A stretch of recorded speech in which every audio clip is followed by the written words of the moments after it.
afimwa moye me nanom ne janom nanam me man me mo faswa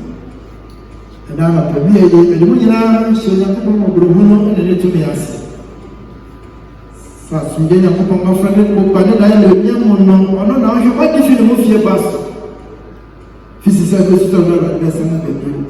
a mo nyina re ma ase mo ma ye nyina ko aso de mu na sunje nya ko eja oba na mo kunku hire ma yeso